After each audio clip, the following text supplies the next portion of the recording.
Bueno, mis amigos, ya nos estamos conectando todos aquí en nuestro Facebook Live de los miércoles. Nuestro segmento Pensando en Voz Alta, acá divagando en la cabeza, noticias, asuntos, informaciones de lo que acontece en nuestro mundo aquí y ahora. Hoy acá, miércoles 21 de febrero del año 2024, tu amigo Andrew Álvarez. Gracias a todos ustedes que se conectan con nosotros y que, como digo yo, siempre están ahí constantes y son nuestro apoyo a toda esta gestión que hacemos aquí a través de las redes sociales y a través de los medios de comunicaciones cada vez que tenemos una oportunidad de ir expresando o hablando sobre estos temas y otros más que nos ponen a pensar más allá de lo aparente. Un abrazo a todos, buenas noches mis buenos amigos.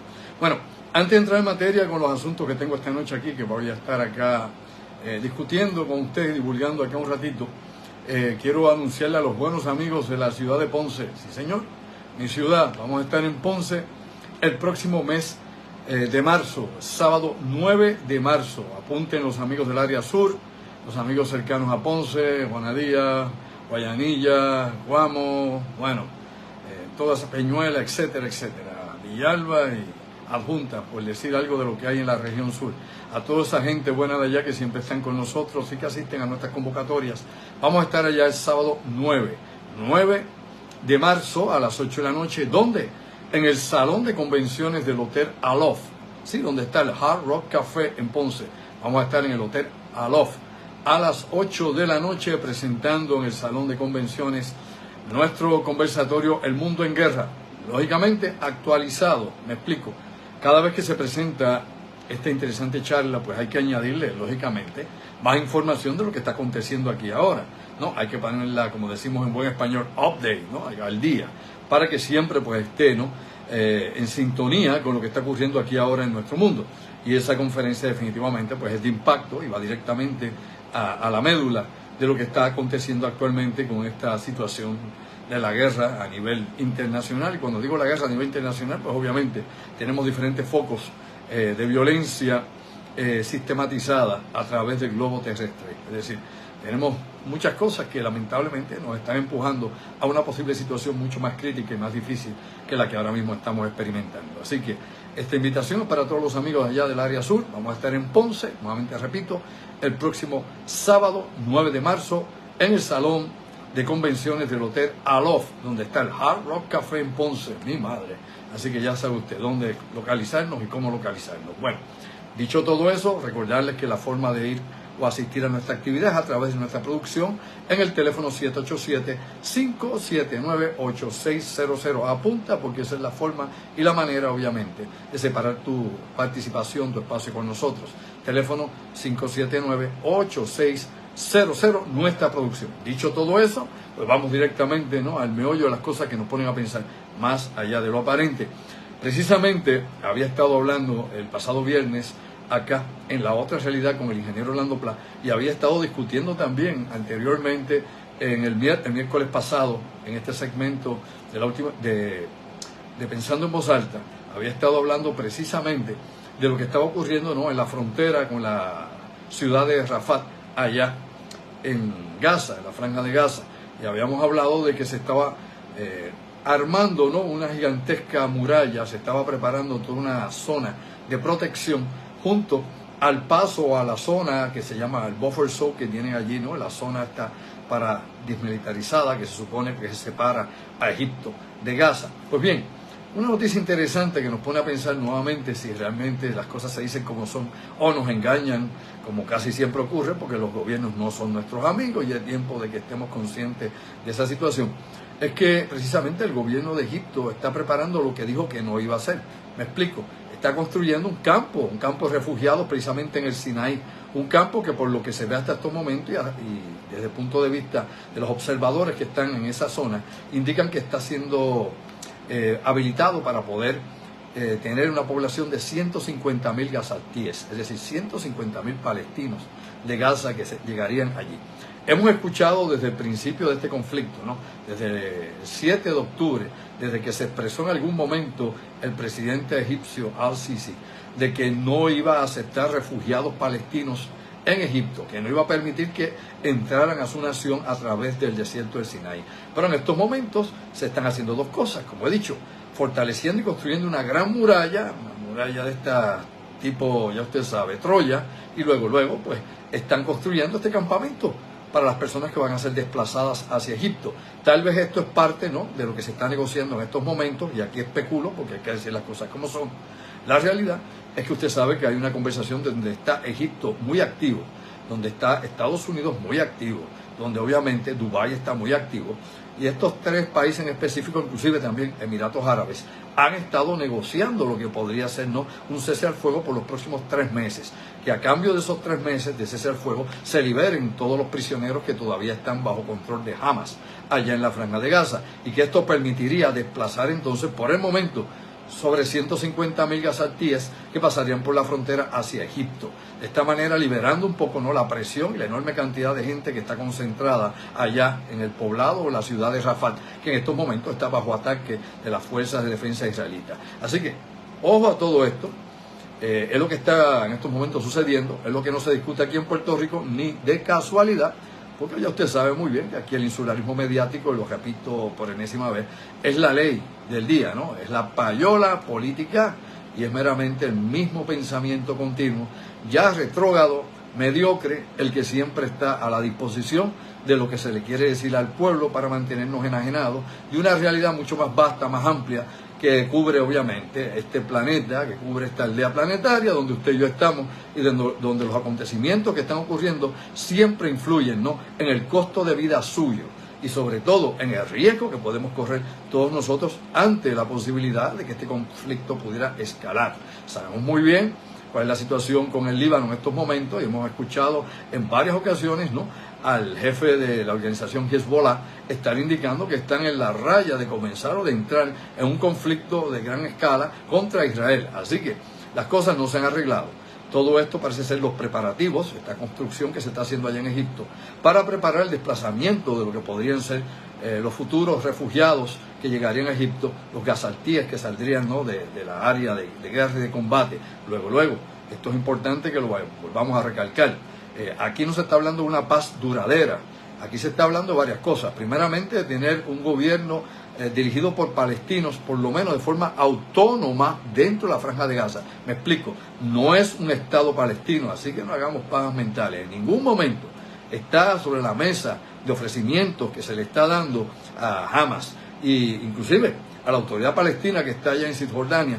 En ningún momento Israel está ofreciendo permitir que se establezca un Estado palestino, es decir, una nación, un país con gobierno propio y con todas las de la ley. Simple y llanamente están hablando de una autorización para mantener una autonomía, obviamente supervisada. Lo que se está buscando es que no únicamente que Israel tenga algún tipo de injerencia en lo que se refiere a la seguridad de la zona de la Franja de Gaza, y obviamente compartirla con el ejército egipcio en lo que sería este centro de refugiados allí en el Sinaí, sino que aquí también lo que se está buscando es que las Naciones Unidas, las Naciones Unidas, las enajenadas Naciones Unidas o las incapaces Naciones Unidas, o como queramos llamarle, porque definitivamente no hemos visto que resuelvan ningún problema en los últimos 20 años, y yo creo que ni en los últimos 40 años han servido para absolutamente nada. Pero bueno, hay que darle obviamente el privilegio a la duda, hay que darle a ver qué oportunidad ocurre, qué pasa, si pasa o no, de que las Naciones Unidas, junto obviamente con los países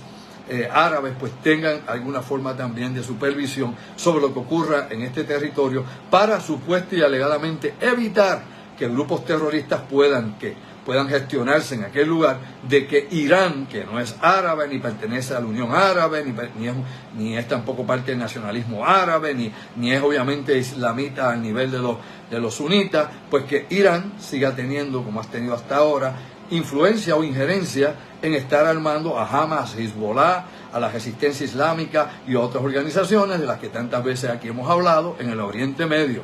Obviamente, las fuerzas iraníes, específicamente su unidad Quds, va a estar siendo monitoreada alegadamente por diferentes países de la región que van a entrar en una colaboración junto con Israel y Estados Unidos. Bueno, se lo vendo al costo. Si eso ocurre o no, cosa que yo siempre pongo en duda, porque nos hemos dado cuenta que este conflicto árabe-israelí parece ser que no tienen salida, porque el que entren los palestinos y estén allí como refugiados en el Sinaí, como aparentemente va a ocurrir, no va a evitar que los terroristas sigan atacando, o que los que quieran liberar su territorio, los palestinos que quieran continuar su lucha armada contra Israel, cesen.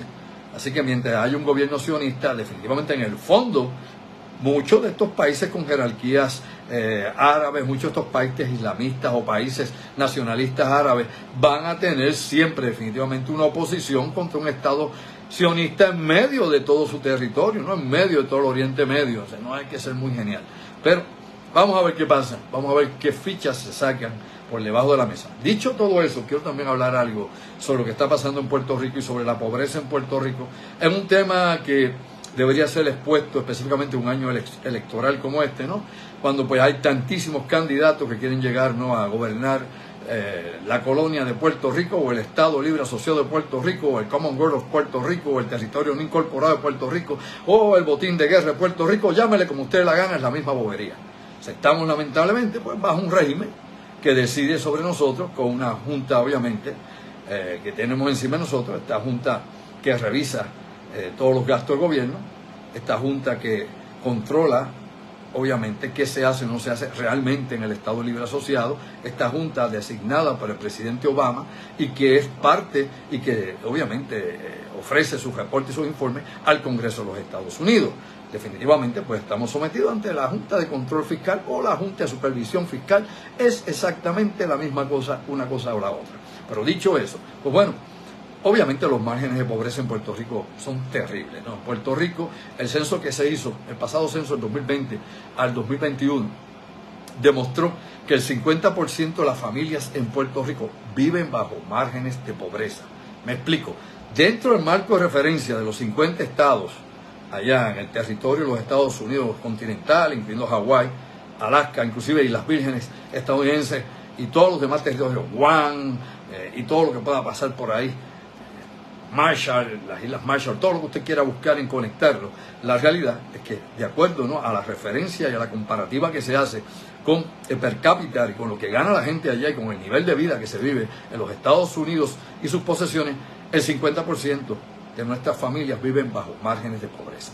Pero no únicamente las familias puertorriqueñas, sino los niños puertorriqueños, que cada día sabemos hay menos niños en Puerto Rico porque hemos tenido un descenso en natalidad, obviamente bien marcado, que cuando lo comparamos con los decesos en Puerto Rico, pues ahora muere más gente que la que nace.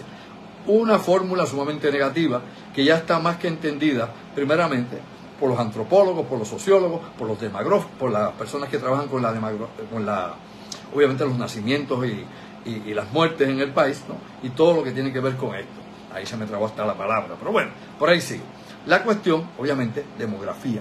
Por fin llegó, se pegó una neurona ahí como el axón, se pegó por ahí, hubo una sinapsis por ahí. Bueno, la cuestión es, simple y llanamente, de que es la marca o es una señal sumamente negativa que se da en países que están en degradación, en países que están decayendo y en países que están perdiendo obviamente su población indígena o su población nativa.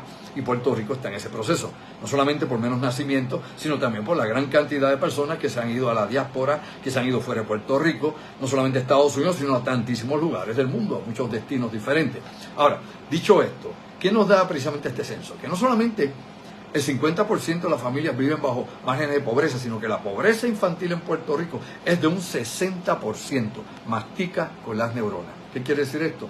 Bueno, que un 10% más de ese 50%, más de la mitad, obviamente un 60% de los niños en la isla, su gran mayoría, viven en márgenes de pobreza y pasan hambre, incluso hambre. Y que muchos niños en Puerto Rico, la única fuente de alimento que tienen es el comedor escolar de la escuela pública a la que asisten, elemental. Y que en Puerto Rico tenemos un banco de alimentos que también trata de ayudar de alguna forma, donde obviamente con unas grandes limitaciones, de ayudar a las personas que no tienen alimentos disponibles, que inclusive el PAN o la ayuda federal que pueda haber para que pueda tener alimentos, que es una cosa mísera, prácticamente no llega ni a $5 diarios, pues definitivamente toda esa situación a lo que nos lleva es precisamente a que en Puerto Rico hay gran necesidad, que aquí tenemos mucha bomba, mucha cosa, mucho ruido, muchas fiestas patronales, muchos carnavales, muchos rimbombá, muchas cosas se dice como si fuéramos un país desarrollado, cuando todo el que sabe algo de economía, algo de sociología y que ha estudiado obviamente la sociedad y la cultura de Puerto Rico y su estructura socioeconómica, sabe definitivamente que estamos en una gran crisis económica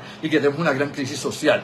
Así que toda esta locura que nos meten a través de los medios queriéndonos creer que tenemos dinero, que nos prestan dinero para arriba y para abajo, que usted aquí vive con todo lo que necesita, que usted tiene lo mejor de dos mundos, todo eso es demagogia, todo eso es una gran mentira, es una gran falacia.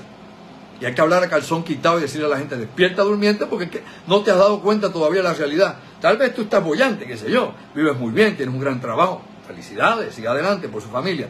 Pero mira a su vecino acá o atrás o al lado. Claro, si usted vive en Santa María o vive en Garden Hill, probablemente los vea muy bien con sus piscinas y sus jacuzzi. Pero si usted vive en el 95% de la isla de Puerto Rico, más allá de los doraditos o los guaynabitos, se da cuenta que el país está manga por hombro. Y es una realidad.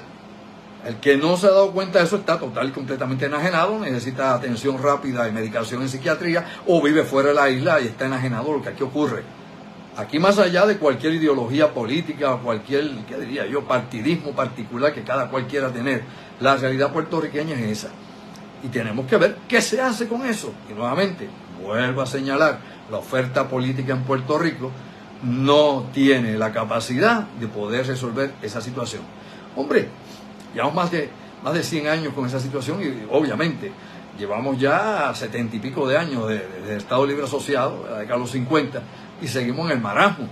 Y no hemos resuelto no únicamente el estatus de Puerto Rico, que está a la deriva, sino no hemos resuelto nuestra realidad de vida, nuestra realidad económica, la situación de gobierno y los servicios que son necesarios para que podamos vivir con una mejor calidad de vida, con un mejor nivel.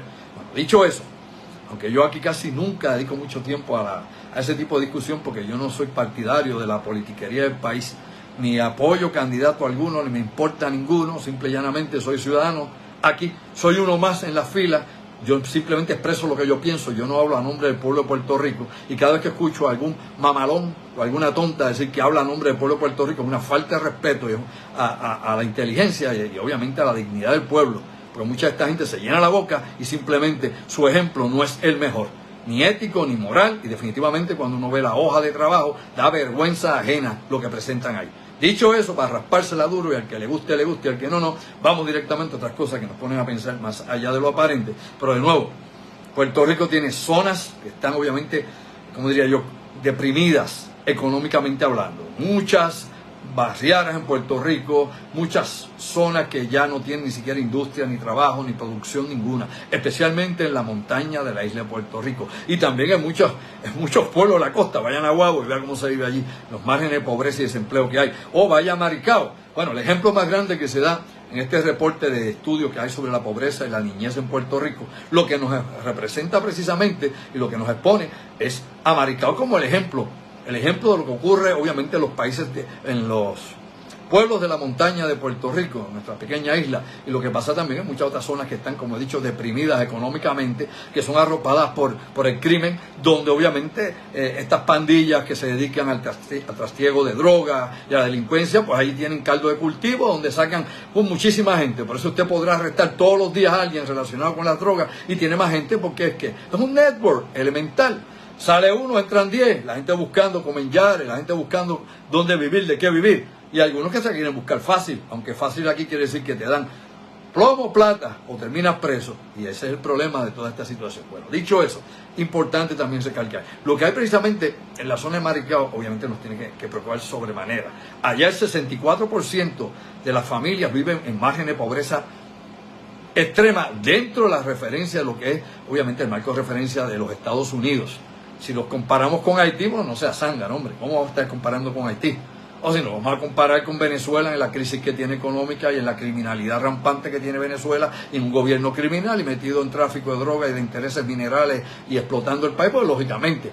Pero si nos comparamos con los que debemos estar en nivel, ahí nos damos cuenta que estamos en una barranca. 64% de las familias bajo margen de pobreza. Y los niños, la pobreza infantil en Maricao cubre el 82% de la población de sus niños. ¿Lo sabía? ¿No lo sabe? Verifique. 82%. Obviamente, todo esto nos tiene que poner a pensar. ¿Qué vamos a hacer? cómo se traen nuevas inversiones a Puerto Rico, no que perdimos la 936, no que se dio esto otro, no que si llegan los impuestos a Estados Unidos, no que le hemos dado, qué sé yo, libertad fiscal a todos estos millonarios que vienen del norte, la ley 20, la otra ley, la otra, la que sea, toda esa verborrea que nos dan continuamente y que no resuelven realmente nuestra existencia. ¿Se la resolvió a usted? ¿Me la resolvió a mí? ¿A mi familia? ¿A mis amigos? No, yo no he visto absolutamente a nadie que estas gestiones que ha hecho dizque el gobierno para impulsar la economía, el desarrollo económico de la isla, hayan servido para algo. Pero nuevamente esto es un cliché básicamente. ¿Por qué? Porque este discurso y este problema, yo personalmente lo he visto en los últimos 50 años, los mismos issues, y lo repito aquí por enésima vez, una y otra y otra y otra vez. Los que han vivido un poco más saben que siempre la discusión en Puerto Rico ha sido exactamente la misma. La educación, la salud, el crimen, el estatus, la infraestructura, etcétera, etcétera. La corrupción, desde los tiempos, como decían por ahí, de María Castaña, hasta la actualidad, siempre han sido los mismos hechos. ¿Y alguien lo ha resuelto? No. Ninguna administración que ha llegado aquí ha hecho absolutamente nada por transformar el gobierno, por hacer un gobierno más efectivo, un gobierno actualizado, ¿no?, con los avances tecnológicos de la época, que dé un servicio como se lo merecen sus ciudadanos, del que paga, por ejemplo, sus impuestos como nosotros, que con el sudor de la frente nos fajamos todos los días a buscar el arroz y la habichuela en nuestra casa, y de los que tantos esfuerzos hacen en la isla, donde tenemos que cambiar la mentalidad y crear una cultura de trabajo que impulse este país realmente. Bueno, dicho eso, y quitarnos a un lado, porque eso no es precisamente el grueso de lo que tengo esta noche, pero había que decirlo. Había que decirlo porque es una realidad que tenemos acá y por poco yo tumbo aquí cámara con todo. Recuerde que esto aquí ad libitum, esto es aquí en vivo, esto es aquí lo que hay. Bueno, mis amigos, dicho esa situación, hay otras cosas que quiero también discutir aquí. En estos momentos, mientras la OTAN está en este dime y direte si realmente ganase el presidente Donald Trump y si Estados Unidos abandonara parcialmente a algunos de los países de la OTAN que no cubran el 2% de su Producto Interno Bruto, que se supone que es la inversión que hagan militar allá, obviamente, en esta organización de defensa que se creó, obviamente, en la década de los 50 para enfrentar la expansión ideológica soviética y su influencia en el mundo, específicamente en Europa, y todo el bla, bla, bla, que querramos que, al igual que las Naciones Unidas, están obsoletas en su principio inicial del por qué se creó. Obviamente, hay que transformarla y obviamente lo que están tratando es de transformarla y nuevamente se enfoca en el enemigo natural que ha sido siempre Rusia, aunque ahora sea la Federación Rusa. Que esa Federación Rusa, si usted no lo sabía, póngaseme al día, obviamente tuvo una caída económica enorme. La caída económica en el año 2022 cuando invadieron a Ucrania bajó el crecimiento económico hasta negativo 2.42. Hasta allá abajo, negativo. Se puso como Puerto Rico estaba negativo 0.6. Negativo 0.6. Para que usted vea, y aquí dicen que estamos aquí en la bola y que gozando. Bueno, la cuestión es, obviamente, yo he hablado de esto y lo he explicado en otros segmentos aquí, cómo es que ellos han hecho su economía de guerra, cómo es que han utilizado, obviamente, la venta que están haciendo a China, por ejemplo, combustible, los gasoductos y todas las tuberías que han instalado, los pipes, esto para llevar combustible, petróleo, etcétera, hacia China, que son mucho más pequeños y con menos capacidad que los que habían para Europa, lo sabía, ¿verdad? Obviamente el mercado chino no ha podido cubrir el mercado de gastos o el mercado de ganancias que tuvieron con las sanciones en Europa. Revise y vea cuáles son los números y caiga al día. Dicho eso, pues bueno, definitivamente ellos han crecido. ¿Por qué? Porque en la actualidad gran parte de la economía de Rusia, sobre el 42% de su economía, se dedica a la guerra. Y obviamente, de todo lo que es su producción interna bruta, pues obviamente los porcientos se concentran en la metalurgia, la tecnología de guerra, la fabricación de armamentos, etcétera, etcétera. Así que Rusia en estos momentos lo que ha hecho es reducir precisamente el consumo, me explico, el consumo de sus ciudadanos, de sus habitantes, y concentrado más entonces en la inversión a través de crédito, no de ruso y cachimiro y oro, a través de crédito el desarrollo de sus fuerzas armadas, que es lo que está haciendo en estos momentos. Eso tiene un límite, en algún momento va a frenar, pues que tarde un año, año y medio, mientras dure la guerra, pues tal vez ocurre ese colapso, pero por el momento se mantienen estables con esa economía de guerra. Y esto lo traigo porque tiene que ser, es parte, ¿no?, de un engranaje de cosas que nos ponen a pensar más allá de lo aparente y lo que simplemente la gente a primera vista no ve. Aquí hay que dar un second look, ¿no?, una segunda vista de estas cosas en el análisis. ¿Me explico?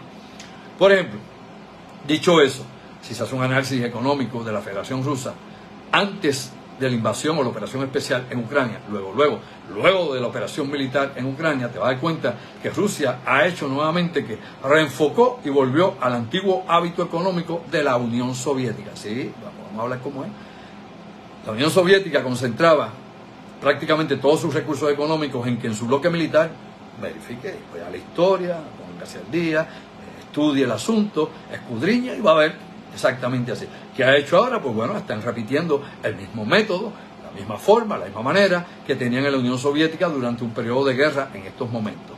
¿Cuánto puede resistir eso en un mundo globalizado? ¿Cuánto puede resistir eso en un mundo de capital abierto y mercado abierto? ¿Cuánto puede subsistir esa economía de guerra con todas las sanciones y las que supuestamente y alegadamente van a seguir aplicándosele a Rusia y a las que amenazan también a los que se han mantenido abiertos con ellos el negocio?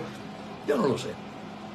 Pero todas estas cosas nos crean nuevamente, lo que dije hace un rato con el crimen, aquí con la guerra, un caldo de cultivo que podría ser viable para una futura guerra a gran escala o la tercera guerra mundial, sin exagerar ni meterle miedo a ningún incauto. Es la realidad. ¿Por qué? Porque todo el que sabe algo de la historia y todo el que ha hecho un análisis económico de cómo se hacen presupuestos para la guerra y cómo se mueven las fichas para este movimiento geopolítico y obviamente geoestratégico, sabe muy bien que son muy similares las condiciones económicas, las sanciones económicas, la represión económica y todo lo que ocurrió en aquel momento antes de la Segunda Guerra Mundial a lo que está ahora aconteciendo.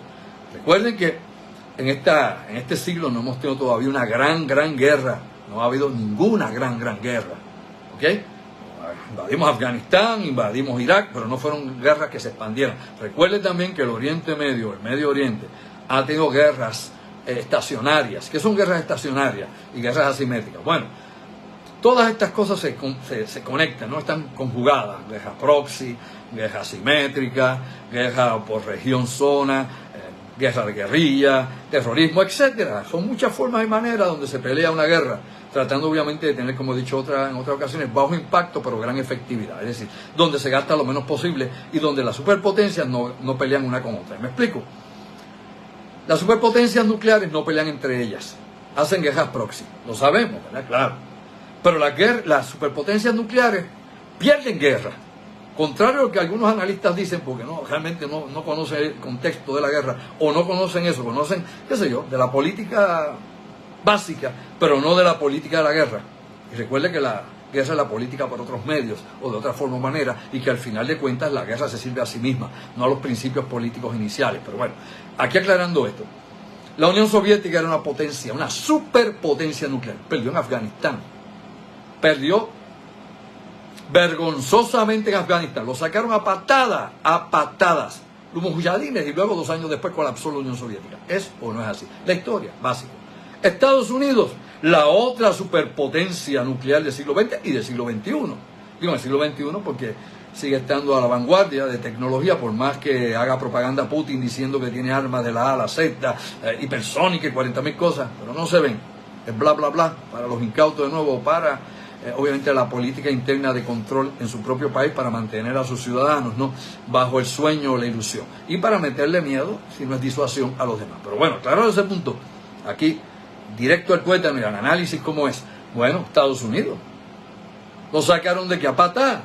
La cobarde huida de Saigón, que es histórica, donde llegaban los helicópteros a los portaaviones y los empujaban al mar, huyendo todo el mundo cobardemente, porque el acuerdo que se hizo allá durante el proceso de Nixon, y luego obviamente la renuncia de Nixon, Watergate, la llegada de Ford y toda aquella descompensación política y ese vacío de poder que hubo en Estados Unidos, pues llevó obviamente al descalabro completamente de las operaciones en Vietnam. Y hubo muchísimas razones más que un día de esto pues les vamos a contar por acá, pero que esas cosas yo las hablo más bien en mis conferencias como El Mundo en Guerra y otras cosas más, donde doy los detalles neurálgicos del porqué y de las tantas cosas que se supone usted no deba saber. Pero bueno, le traigo esto, ¿sí? Ahí tenemos 2 ejemplos reales de potencias nucleares derrotadas. ¿Por quién? Por gobiernos insignificantes, por pequeños ejércitos, por guerras, ¿qué? Por guerras asimétricas, de guerrilla, de gente en chancleta, de gente con armas primitivas, con gente que tenía más astucia, coraje y pelota que las que tenían los militares con su alta tecnología. ¿Es o no es así? Pues claro, lo entendemos, ¿verdad? Bien, descrito eso, brevemente por arriba. No voy a dar aquí una clase de historia militar, ni lo voy a llevar obviamente a eso, simplemente estoy dando ese detalle para el trasfondo histórico y usted puede hacernos el contexto de por qué estamos aquí y hablamos de eso. Pues bien, todo esto viene precisamente por Alemania. Alemania, al igual que la OTAN, han estado replanteando qué van a hacer, ¿no? ¿Qué van a hacer definitivamente por la situación política en Estados Unidos si gana Trump? Y si va a quitar realmente el apoyo a los países de la OTAN que él crea desde su punto de vista que no están cumpliendo y que da lo mismo si lo invade Rusia, y que lo ha dicho él, no lo digo yo, desmiéntame si puede, lo dijo o no lo dijo, claro, hasta incitó, hagan lo que quieran con ellos y todo, está el discurso, está el video, está qué más se puede pedir, nada más con el testigo. Pero bueno, ante esa disyuntiva, obviamente los países de la Unión Europea y la OTAN, que los representa a nivel militar, pues se preocupan. No solamente se preocupan porque haya unidades de combate, porque tengan divisiones de tanques, porque haya gran cantidad de infantería o de artillería pesada o de misiles, bla, bla, bla, todo lo que uno quiera hacer en un ejército a nivel convencional, ¿no? Con todas sus partes. No, lo que le preocupa es la cuestión nuclear. Y todos sabemos que dentro, ¿no?, de la Unión Europea y la OTAN solamente hay dos países. Uno que ya no está en la Unión Europea, que es Gran Bretaña, que ya no es parte de la Unión Europea, ¿verdad? Ya usted se acuerda de eso, ¿no? Del Brexit. Pues claro, pero sí es parte de la OTAN. Y el otro es Francia. Luego de esos dos países, ningún país tiene armas nucleares endémicas, es decir, armas propias nucleares. Claro, hay armas nucleares de Estados Unidos en Alemania. En las bases de Estados Unidos que hay ahí en Alemania hay armas nucleares. Y esas armas nucleares oiga bien, hay una disposición específica. Hay un tratado con Estados Unidos y Alemania que indica que en caso de urgencia máxima de un ataque masivo de parte de la Federación Rusa, y anteriormente, cuando estaba la Unión Soviética, fue cuando se llaman esas armas ahí, inclusive ahí están las famosas bombas, por ejemplo, de neutrones, de las que han oído alguna vez. Ahí las tienen precisamente, que están diseñadas para destruir los batallones, las divisiones blindadas que tenían los rusos o que tienen todavía. Ese armamento nuclear variado de diferentes niveles, con diferentes capacidades, las tienen en Alemania, en las bases de Estados Unidos en Alemania, los que están estacionados allí. Pues bien, Alemania tiene la autorización de usar esas armas, lo sabía, ¿sí? No tiene que ser tío Sam. Si las circunstancias se dan y empezara una guerra termonuclear, Alemania tiene la capacidad de usar armas nucleares estadounidenses, no propias porque no las tiene. Recuerde que Alemania entró en la OTAN en 1955 y ya venía de 2 guerras mundiales elemental, y que obviamente nadie quería nuevamente rearmar a Alemania para una tercera guerra mundial, y menos darle armas nucleares. Hombre, claro que no. Pero sí que Estados Unidos pudiera estacionar armas nucleares allí. De la misma forma, las otras armas nucleares las tienen ¿dónde? Las tienen en Turquía, y de eso ha hablado Orlando Plum, mi colaborador, y yo hemos hablado hasta la saciedad en todo tipo de foros. Allí pues obviamente tiene bombas nucleares, no misiles nucleares. Los misiles nucleares alegadamente se quitaron de Turquía en la época de Nikita Khrushchev, en la época de John F. Kennedy, por la situación de Cuba, los 13 días, los misiles allá en Cuba, ¿se acuerda? Pues bien, en ese entonces se llegó a un acuerdo para no poner misiles con ojivas nucleares en Turquía, pero sí tener en bases aéreas aviones con capacidades de ataque nuclear, y eso las hay. Ahora, a excepción o a diferencia de Alemania, Turquía no tiene la autorización de usar armas nucleares de Estados Unidos, ninguna. Solo las unidades de Estados Unidos de combate, específicamente la división nuclear, pueden usar esas armas en combate en Oriente Medio, en Europa, donde quiera que las vayan a utilizar, o el blanco designado que haya para eso. Dicho eso, para acá para arribita, para mis buenos amigos, importante, otro lugar más que tiene usted, por ejemplo, armas nucleares, Holanda. Holanda también guarda armas nucleares de Estados Unidos, como por ejemplo Bielorrusia tiene armas, por ejemplo, tácticas de Rusia en su territorio, obviamente como disuasivo, alegadamente, y que a cada rato Lukashenko dice que las podría utilizar si se siente agredido. Pero en ese sentido yo no sé si realmente el Kremlin o Vladimir Putin le ha dado esa libertad a Lukashenko de que diga que si él se siente agredido por Polonia o asustado por alguien, pues apriete un botón y dispare los misiles o envíe los aviones, que creo que son aviones más bien lo que tiene allí con capacidad de bombardeo nuclear. ¿Ve cómo es la cosa? También Dinamarca. En Dinamarca usted tiene también otra posición de armas nucleares de Estados Unidos. Para que vea usted que no están todas repartidas en lugares estratégicos en caso de que fueran necesarias. Todo esto, lógicamente, es preocupante.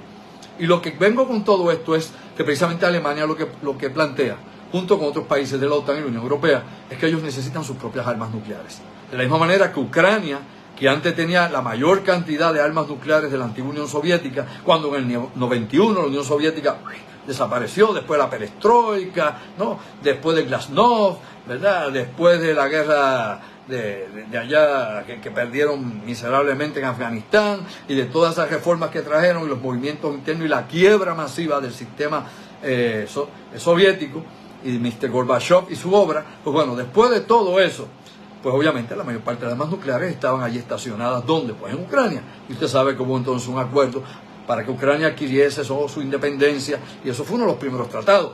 Después hablan del de Minsk y hablan que usted quiera. No, el primer tratado inicial para que Ucrania fuera una nación con identidad propia, gobierno propio, aparte de la nueva Federación Rusa, era devolverle las armas nucleares a la Federación Rusa. ¿A cambio de qué? De su libertad. A cambio de ser una nación libre y soberana. Busque, oriéntese, edúquese con el asunto y va a poder entender más bien el porqué del porqué de tantas cosas de las que pues las sacan de contexto y lo que no sabe le cuadran, le ponen, y cada cual lo encaja de acuerdo a la ideología o a la idea que quiere vender. Aquí eso a mí ni me viene ni me va. Importante. Pues bueno, dicho eso, lo que le preocupa a Alemania, de sus aliados, es no tener ese armamento, porque tampoco tienen garantías que de una vez llegue Trump, si ganase. Esto es lo que dicen los europeos, no soy yo, busque información y lo verifica. Ellos lo que piensan es que esas armas podrían ser retiradas de Europa.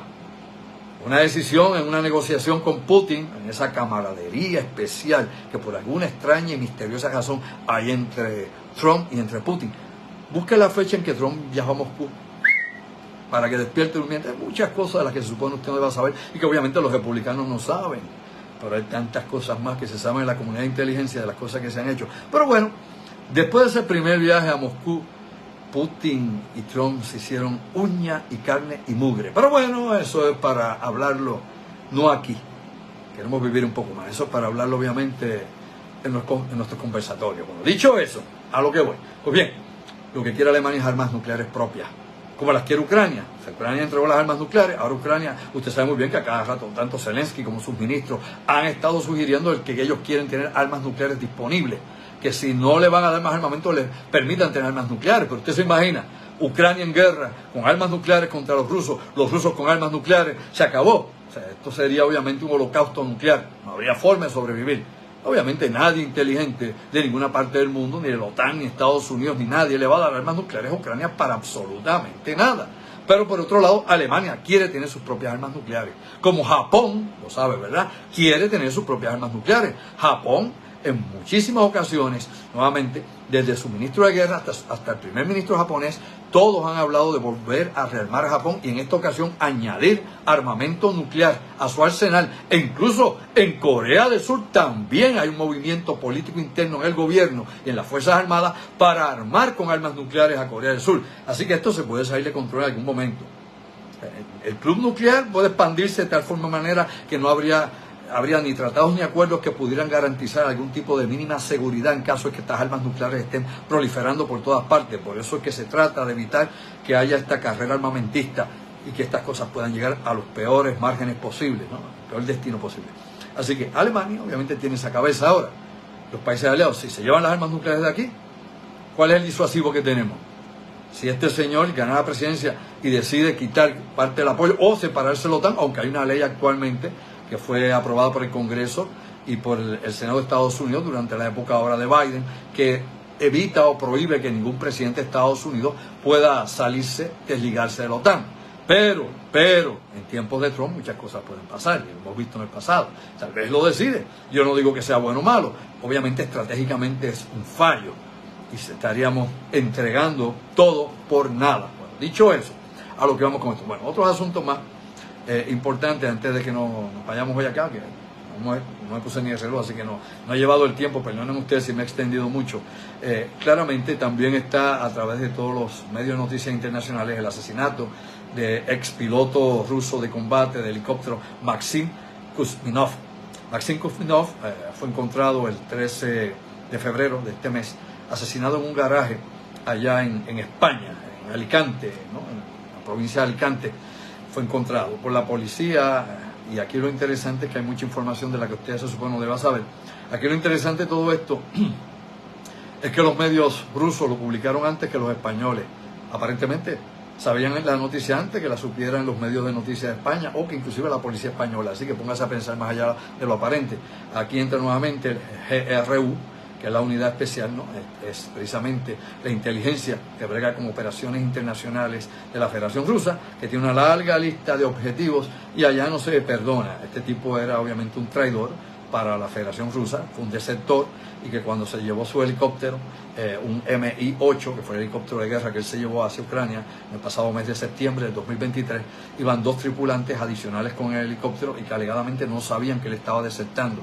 Según cuenta, ¿no?, la historia que se ha publicado, es que al descender en Ucrania, él se entrega y estos otros 2 compañeros fueron alegadamente abatidos por las fuerzas ucranianas. No se sabe si es que hicieron resistencia, no se sabe si fue que los arrestaron y luego los ejecutaron.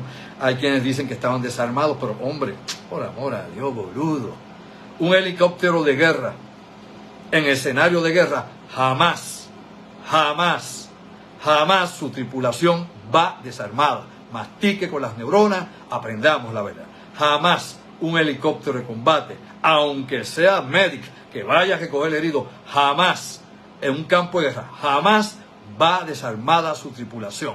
Así que eso fue un cuento para ponerlo ahí triste y congojado. Obviamente debieron haber estado armados y probablemente trataron de resistir. Yo no lo sé, no estaba ahí, o tal vez se rindieron y los ejecutaron. Nadie sabe. Estos crímenes de guerra se han hecho durante este conflicto desde el día 1 hasta la actualidad. Tanto Ucrania como Rusia han violado cualquier tipo de carta de derechos humanos y obviamente los tratados de Ginebra se lo han pasado por donde no le da la luz. ¿Ok?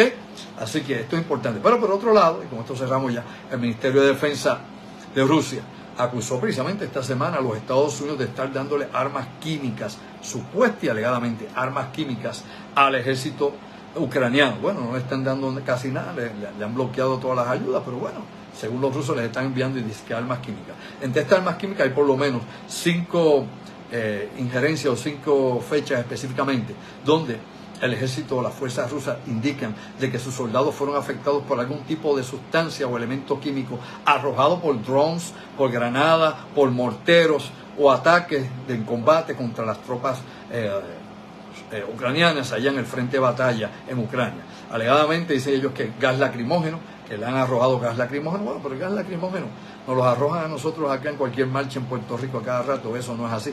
Pero bueno, gas lacrimógeno que lo han echado en las trincheras desde los pequeños drones, lo han tirado con morteros. De hecho, las tropas de Saddam Hussein, la única arma química que utilizaron fue en la primera guerra del Golfo, en la época de George H.W. Bush, y fueron precisamente gas lacrimógeno. Dispararon, hubo 2 incidentes donde la fuerza de Saddam Hussein se paró, que esto usted se supone no lo debe saber, utilizaron morteros con granadas de gas lacrimógeno contra los soldados de Estados Unidos. Claro, no hicieron absolutamente nada, o sea, hacer gálgara con él, y no evitaron nada, no evitaron la derrota. Dicho eso, gas lacrimógeno, por ejemplo, por un lado, granadas, por ejemplo, las que se llaman Terran 6, que es una granada también con sustancia química, crea efectos obviamente también de mareo, náusea, etcétera, etcétera.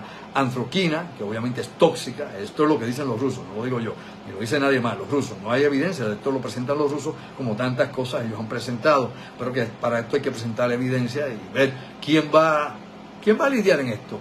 Si obviamente el Comité de Seguridad de las Naciones Unidas no puede, porque se cancelan unos y otros, y en las Naciones Unidas pues ni para pool ni para banca, o sea, no hay nadie, y la Corte Internacional de la Haya no puede intervenir en esto para nada, o sea, no tiene poder para nada de eso. Obviamente también se habla de cianuro de hidrógeno entre las armas químicas, cloro también, y otras cosas más.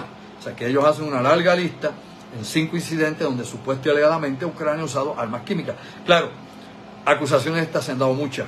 Estados Unidos acusó precisamente, si usted se acuerda un poquito de esto, ¿verdad?, en la pasada década, a Siria, una vez comenzó en el 2011 aquella primavera árabe y empezó, ¿no?, la guerra civil en Siria, y que luego se amplió y entró Tilimundio a pelear en Siria, pues obviamente se acusó a Siria de usar armas químicas contra diferentes poblaciones y diferentes aldeas en su propio territorio.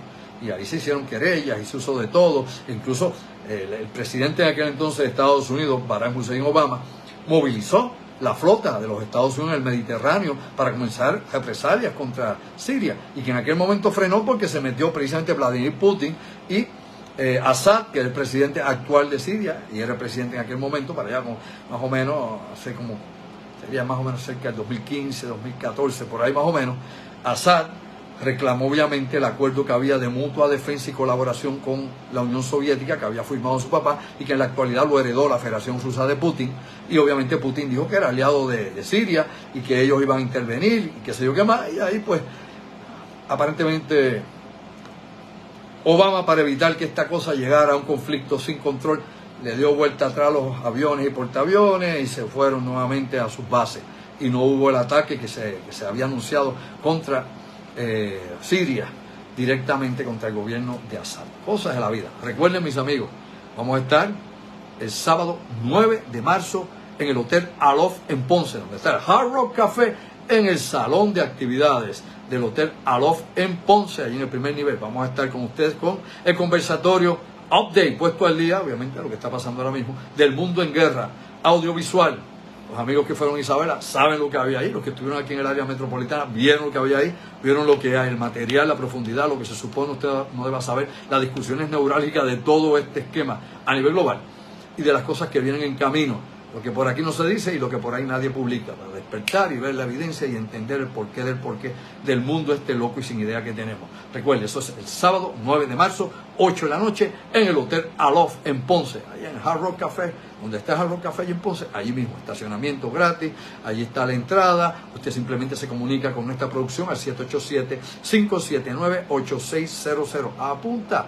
Luego no hay forma, como siempre, se me queda la gente sin poder participar fuera. 579-8600, separa tu espacio con tiempo. Allá los esperamos el sábado 9 de marzo, 8 de la noche, en el Aloft, en el Hotel Aloft en Ponce, 787-579-8600. Separa con tiempo el espacio. Gracias como siempre por el apoyo de todos ustedes, mis amigos.